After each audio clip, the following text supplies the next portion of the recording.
I'm going around to all the UK supermarkets to see what you can buy for £5 in 2024. This week it was the turn of Aldi's competitor, Lidl.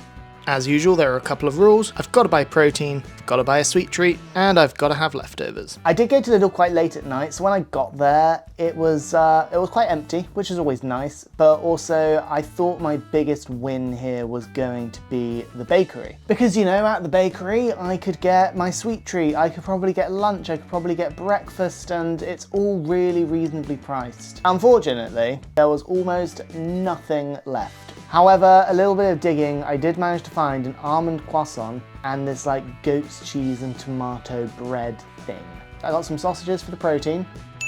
I found this bag of kale and I found these bread rolls which were on offer, so already I had quite a big haul in this shop. I then found a nice cheap bag of pasta, I got a nice big thing of passata, and you know, after that I was pretty much done and I spent £4.96 altogether. Now I will say there have been a fair few people who've been, you know, a little bit upset that I've been using a lot of other ingredients that I have in my home, so I've decided for this week only I'm going to use minimal other ingredients that I have already. I only ended up using a spring onion, a couple of cherry tomatoes and some leftover cheese. So here was my haul. I think it was a really good haul actually. There was plenty that I could be working with. But it did also seem like breakfast and lunch was already a given, which, you know, is not a bad thing. For breakfast, I had an almond croissant. Honestly, fair play to Lidl. This almond croissant, it was amazing. It was beautiful. I did put it in the air fryer because I felt like I wanted to warm it up a little bit. So I put it on reheat for sort of 4 minutes or so and it came out nice and toasty. It didn't go soggy, which is almost a great win because a lot of croissants I do find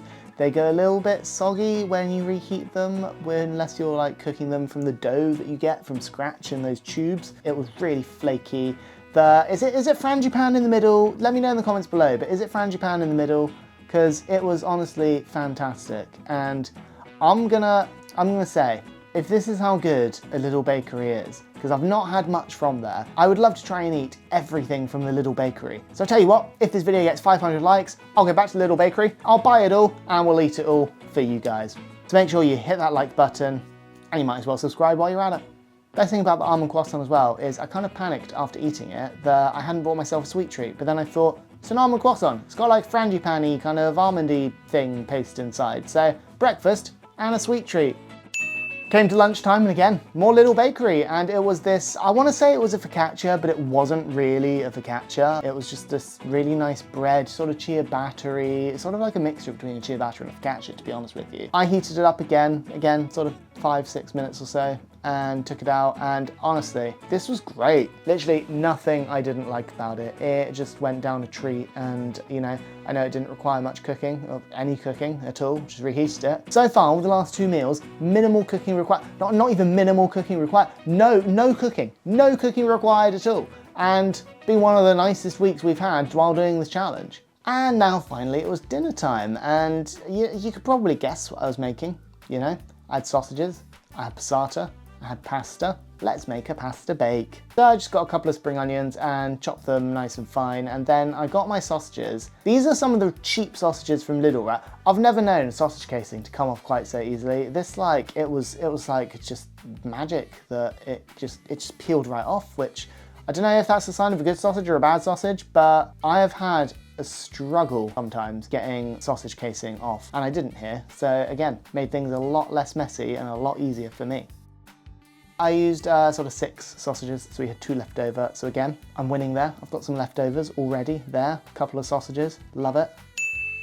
Then I cooked it all up. Bit of oil, put my spring onion in there, put my sausage in there, and then it came to the condiments that I was going to be using, the spices, the herbs, whatever you would like to call them. So in there I put a little bit of sage, bit of garlic powder, some paprika, and finished it off with some Italian herbs. I did get the parsley out, didn't end up using the parsley. In fact, I think I was meant to garnish at the very end with the parsley, but I forgot. So yeah, c'est la vie.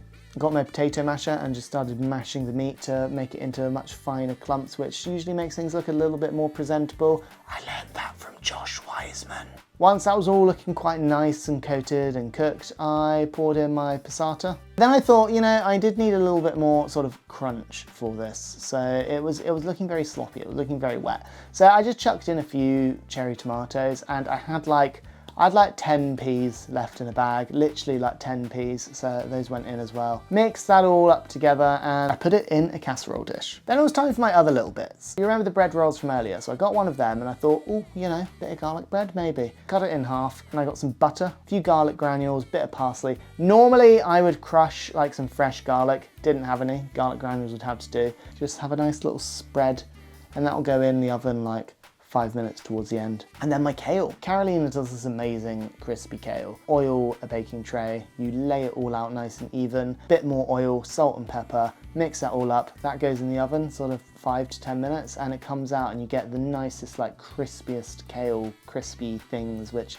so great as a little side. I thought it's a little bit of green. It's going to be something nice to go on the side of this dish. So once all of that was done, I grated up that leftover cheese that I mentioned earlier, which in this case, it was a little bit of red Leicester that I think we've literally had in the fridge for about 2 months. Put it on the top and that went in the oven for about sort of 15 to 20 minutes or so. And then I took it out and it all looked scrumptious.